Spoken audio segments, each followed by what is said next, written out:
Hey, this is Chris. Welcome back to the Daily Brigandy. It's Wednesday, so it's card of the week. And we have today one of the most iconic cards in the entire hobby. And most people will know it right away. It's the Cobb T206. This card, of course, comes from Cobb's playing days. 1909 to 1911 is when it was made.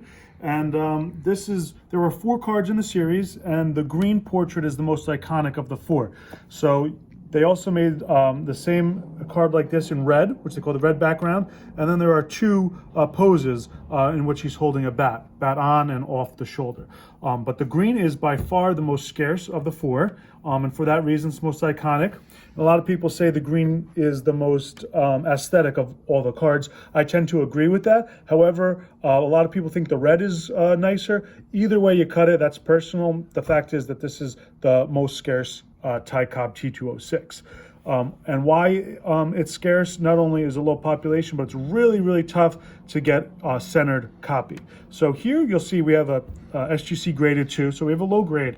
But what you want to look for in low grades, especially in this, but in cards in general, are centering and the creases and where the problems are. So obviously there's a problem. That's because it's a 2, right? It's a low grade. So we have a crease there. But the crease, it doesn't go through his face. It doesn't go through any key parts of the card. And that's what I look for when I'm looking for a low grade card like this. So even though it's a low grade, it's a very, very valuable card. And you would have the same grade, if the crease was going through maybe his face or some other key part of the card. But in here, it's kind of hidden. It goes through his body here. You can definitely see it, and that's why it is a 2. But in my opinion, for a 2, this is pretty nice. Obviously, you see the corner wear there, but the borders are really white. It's not off center again. You got the font there, Cobb, Detroit, and you have the insignia. Beautiful card for the grade, in my opinion. On the back, we have a Piedmont.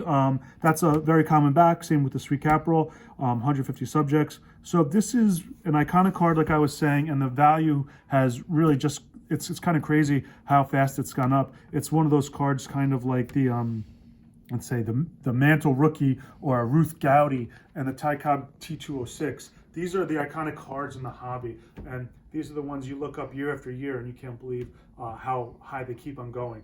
And this is a great example, and just a little jump in every grade, they really start to jump in price. So these cards that were a few $1,000s, 5-10 years ago, are worth, $5, $10, $15, and $20,000 today. And that's just for mid to low grades, so you can imagine what the high grades are doing. If you have any questions about Cobb cards, vintage T206 cards, or anything of the sort, please comment below, shoot me an email. Thank you for watching the Daily Brigandy. We'll see you tomorrow.